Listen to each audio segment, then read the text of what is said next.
দর্শক, আমরা আছি বাংলাদেশের ঐতিহ্যবাহী টাঙ্গাইল জেলার ধনবাড়ি মসজিদে। আপনারা মসজিদটা দেখেন, কি সুন্দর দেখা যায়। মসজিদের অনেক সুন্দর কিছু রয়েছে। মসজিদটি অনেক পুরনো মসজিদ। এখানে বাংলাদেশের বিভিন্ন জায়গা থেকে অনেকেই দেখতে আসে আমাদের মসজিদগুলো। ধনবাড়ির এই ঐতিহ্যবাহী মসজিদটি অনেক প্রাচীন এবং পুরনো মসজিদ। এখান থেকে অনেক আগে থেকে অনেক মানুষ এখানে দেখতে আসে। আপনারা আমাদের মসজিদটি দেখেন কিরকম দেখা যায়, আপনারা কমেন্টে জানিয়ে যাবেন মসজিদটি কিরকম দেখা যাচ্ছে। ধনবাড়ি মসজিদের এখানে অনেক নামি দামি লোকের কবরস্থান আছে। এই কবরস্থানগুলো আপনারা দেখেন।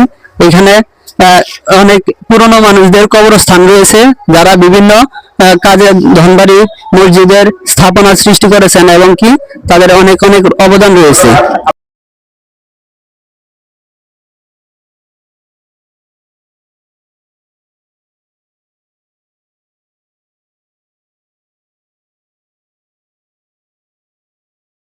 কবরগুলো অনেক পুরনো।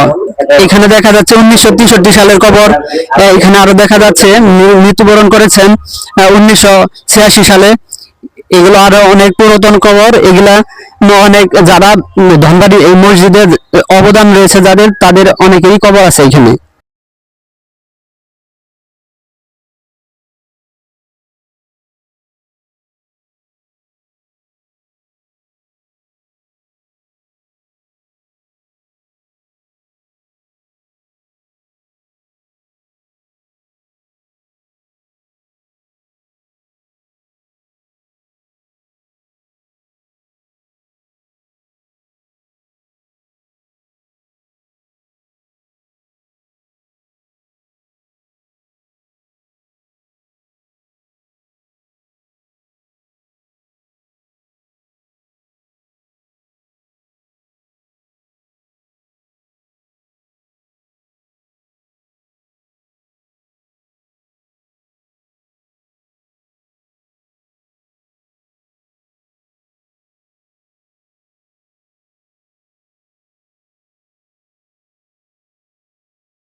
ধন্যবাদ।